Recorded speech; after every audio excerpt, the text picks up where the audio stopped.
Hi, this is Tiffany from This Mommy Tries, and today I'm sharing with you my thrifty hauls. I don't know if I told you this, but I have an online Etsy store where I sell vintage treasures. So today I'm going to show you some of my finds. I haven't researched any of them, so I'm just going to give you an estimate of what I think they're worth, and I'm going to give you a little insight on why I got them. Okay, so let's start. This first item is a piggy bank. It is from the 1990s or late 80s. It's so cute. It says on the top, "Save for a rainy day," and it has this rainbow, and look at these kids there. I don't think they're wearing shirts. They're not wearing shirts. I thought he was wearing a shirt, but he's not wearing a shirt. He is chasing that rain, and he does not want to be impeded by a shirt, apparently. Anyway, I'm hoping to get $10 to $15 for this, and I paid about $1.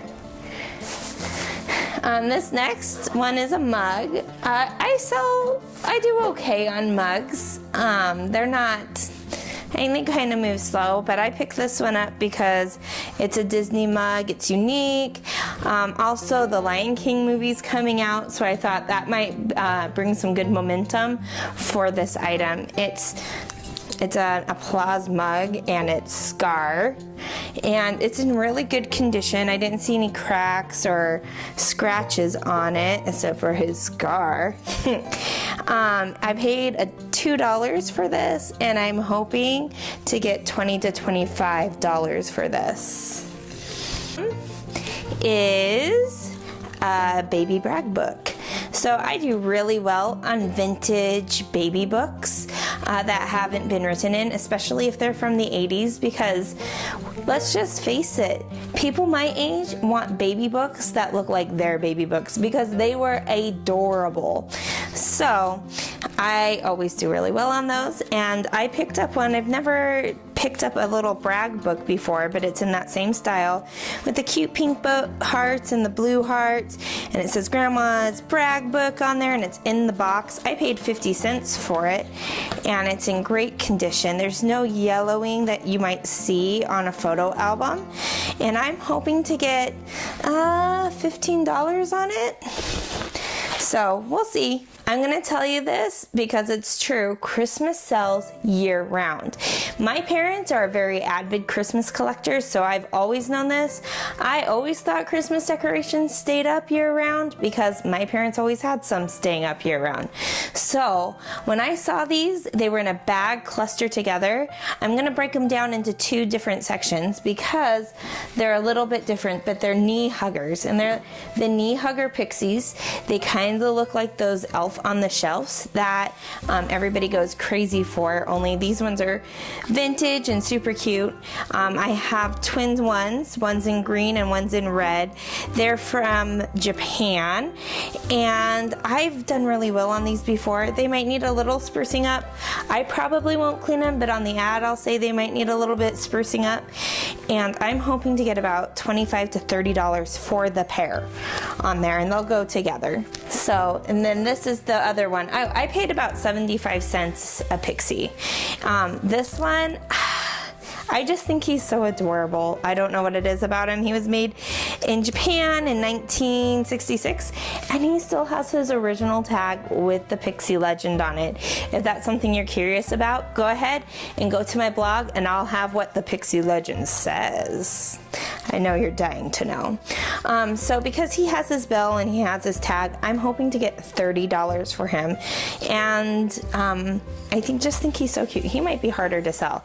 He's like stiff. He's like in really great condition. He does have a little stain right here, but he should be ready to go, I think. I think he will do good. So next thing I have is a figurine. I don't usually decorate with figurines, but for some reason I'm just attracted to them. I have a ton of them in my storage room, and really I don't use them, but this one I actually might use. This one I'm still on the fence if I'm gonna sell it or not, mainly because this is part of a pair. It's a cowboy and cowgirl set, and I wish I could read what it says. It's like Mirai, China. It was made in Japan. But the reason why I picked her up is because my husband's grandmother was a rodeo queen, and I have these great pictures of her dressed as a rodeo queen, and I thought it would be a really fun display in my curio cabinet if I had her picture and then this little cowgirl. I just think she's so cute, her little face and everything. I'm going to show you my salt and pepper makers, and I do pretty well on salt and pepper makers. There are great collectors out there who love salt and pepper shakers, and since there's so many unique ones, it's really easy to kind of get hooked on buying them when you see them. So these first ones, these were made in Occupy Japan, and they're like this little Indian couple. I picked them up because I was super attracted to the colors. It's that purple with the yellow and the pop of lime, and they have really good faces. I just really like them. I usually don't spend more than $1 on salt and pepper shakers, but I had to have these ones, so I spent $3.60. If I sell them, and I probably will because I have a lot of salt and pepper shakers I keep keeping, then I'm probably going to try to ask $12 to $15 for the set. So the next set that I have, these ones are from Hong Kong. They're mid-century, and they're this clear plastic, and I thought they were so neat looking. What I really liked about them was the shape, and I like how it has like a little colander on the inside so it doesn't fill all the way up with salt. I paid 38 cents for these, and I'm hoping to get $15 to $20 for them if I'm lucky. They actually might be worth only $12. I'll have to do some research. And then these next ones that I got, they came all the way from the Ozark. So one thing about salt and pepper shakers that you're going to notice a lot of is that there's a lot of souvenir salt and pepper shakers. This is because salt and pepper shakers were an easy souvenir to buy because they're small, they can fit in your suitcase, and they're pretty inexpensive. So when you're out looking and you see a bunch of souvenir salt and pepper shakers, that's why. So these ones actually come all the way from the Ozark. I paid $1 for them, and what I loved about them was their lines. I thought the geometric shapes were beautiful, and I thought how stunning they would look on a table for a centerpiece. They do say from the Ozark, but they're in the wood, they're stained, so they'd be really easy to hide unless that's something that you like to show off, and then they're just right up front and present. So I would probably display them like this in my house. I don't know, I think they're beautiful. So this was a pleasant surprise. I got this, it was Dollar Day at Goodwill, and I was just immediately attracted to the color and how unique it was. And honestly, I thought it was a teapot. I thought maybe this came off and formed a cup, but I was even more surprised. It was taped shut. Sometimes Goodwills won't sell them to you if the tape is undone, so I didn't undo the tape. And it has this really pretty gold trim on it, and the leaves I thought were a great vibrant green that matched perfectly with this beautiful light green color. So when I got home and I untaped it, it wasn't a teapot. Okay, this is super exciting. Look at this. It's a juicer. How exciting is that? Oh my, it was like such a pleasant surprise for me. I can't even tell you. This was made in Japan. It has an elephant marking on the bottom of it. I'm thinking the 50s. You gotta remember during this time, kitchens weren't very big. So when you got an appliance, like a juicer, it had to be beautiful, something you'd want to display on your counter. So look at how beautiful this is. It has the gold on the rind, where you rind the juice, and then it's just this little shallow thing. It's perfect for lemon juicing or 1 cup of orange juice. I don't know, I have this whole thing. I don't know if I can sell this. I'm gonna sell it. I don't know. Is this something you'd be interested in? Yeah. maybe if not a lot of people are interested in it, I'll just keep it for myself. I just love it so much. But look at how beautiful it is. I paid $1 and I'm hoping to get around $30 for this.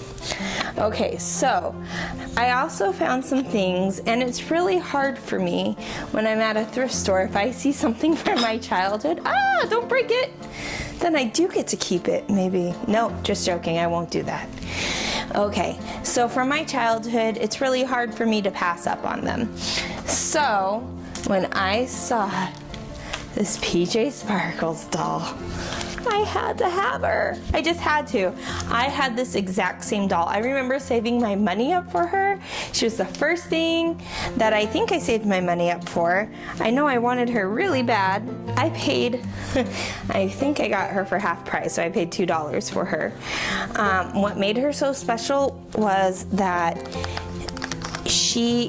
when you put batteries in her bracelet and her bow and this little heart right here, it all like glue.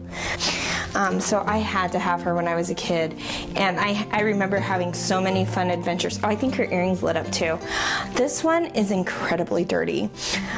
So when I got her, I thought, well, maybe I could experiment with her, and I've had success cleaning the vinyl off dolls before. So I thought I'd do that and then try to get her hair somewhat nicer. The problem with this hair is it does have like tinsel going through it to add that glitter to it. Oh, and there's a sticker in it. That's lovely. Her nails were painted by somebody who just loved her. You can just tell. And then her dress has some age yellowing to it. So if that's something you'd be interested to see, leave me a comment if you'd like to see how I restore things that I bought. Sometimes they're huge successes and sometimes they're huge duds. So if that's something you're curious about, leave me a comment and I'd love to do a video showing how PJ hair becomes as she did in her heyday. Oh, she's just so cute. Okay, so this next thing I would have totally loved in my room. I have a thing for mermaids. I have a thing for them too, but let's be real, these are unicorns and they're majestic. Majestic. You know that part in Tangled when he's like ceramic unicorns and he... That's totally what just reminded me of. So I found these brass bookends. I paid $1.50 for both, and they're so beautiful. If I had a baby girl who was into mythical creatures like unicorns and mermaids, and fairies, definitely fairies, I would totally put these in her room, but I don't, and so now they're going on Etsy. I love brass. Brass is kind of going out, so it's kind of a big, you really kind of gotta love the unicorns to really want these, but I'm hoping to get between $30 to $40 for them. That is an estimate. That could be way lower because, like I said, brass is kind of on its way out right now. This last item I got, I was super excited about. I've only seen the purple one. I've never seen the green one, but it's a pencil box from my favorite movie from when I was little. This is actually the first movie I remember going and seeing. Me and my mom went and saw it, and we just loved it. Like, it was the best thing ever. And I remember buying the video cassette, my mom buying me the video cassette right when it came out because we loved it so much. And I watched that thing until that video cassette broke. So this is a pencil box, and it's in great condition. It hasn't been cleaned. I haven't cleaned it. I paid 50 cents for this. It's blue. I've seen this in purple and not in the blue, so I'm thinking it might be a little bit more rare. But look at the inside, you guys. I mean, there's very little wear on even the crack of it. So isn't that just so beautiful? I mean, it's gonna need some cleaning right here where the pencils touched it, but that's to be expected and super easy. So I paid 50 cents for this, and I'm really hoping to get $30 to $40. So if you guys saw anything here that you like, or you have any questions about what I do when I go thrifting, please leave me a comment and hit that subscribe button so that you can see all my future vintage hauls, because I go a lot. If you talk to my husband, he'd say I might have a problem. Nah, we all know I do have a problem. I like thrifting, and I like that about myself, so I'm okay with it. Hey, this is Tiffany with This Mommy Tries, and if this was a video that you liked, hit that subscribe button so you never miss an episode. Don't forget to check me out on my blog and Instagram. Have a good day!